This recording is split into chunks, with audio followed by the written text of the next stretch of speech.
حضرت ابو ایوب رضی اللہ تعالیٰ عنہ سے روایت ہے، رسول اللہ صلی اللہ علیہ وسلم نے فرمایا، کسی مسلمان کے لیے جائز نہیں ہے کہ وہ اپنے مسلمان بھائی سے 3 راتوں سے زیادہ تعلق منقطع رکھے۔ دونوں کا آمنا سامنا ہو تو یہ اس سے اور وہ اس سے منہ پھیر لے، اور ان دونوں میں بہتر وہ ہے جو سلام کرنے میں پہل کرے۔ حضرت ابو ہریرہ رضی اللہ تعالیٰ عنہ سے روایت ہے، رسول اللہ صلی اللہ علیہ وسلم نے فرمایا، کسی مسلمان کے لیے یہ جائز نہیں ہے کہ وہ 3 دن سے زیادہ اپنے بھائی سے تعلق منقطع رکھے۔ چنانچہ جو شخص 3 دن سے اوپر تعلق منقطع کیے رکھے گا اور اسی حالت میں اسے موت آ گئی تو وہ جہنم میں جائے گا۔ حضرت ابو حراش رضی اللہ تعالیٰ عنہ سے روایت ہے کہ انہوں نے نبی صلی اللہ علیہ وسلم کو فرماتے ہوئے سنا، جو شخص اپنے مسلمان بھائی سے 1 سال تک تعلق منقطع رکھے گا تو اس کا یہ عمل اس کا خون بہانے کے برابر۔ حضرت ابو ہریرہ رضی اللہ تعالیٰ عنہ سے روایت ہے، رسول اللہ صلی اللہ علیہ وسلم نے فرمایا، کسی مومن کے لیے یہ جائز نہیں ہے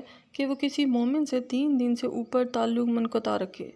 چنانچہ اگر اسی حالت میں 3 دن گزر جائیں تو چاہیے کہ اس سے ملاقات کر کے اسے سلام کرے۔ اگر اس نے سلام کا جواب دے دیا تو دونوں ثواب میں شریک ہو گئے، اور اگر اس نے کشیدگی کو برقرار رکھتے ہوئے سلام کا جواب نہ دیا تو وہ گناہگار ہوا اور سلام کرنے والا ترک تعلق کے گناہ سے نکل گیا۔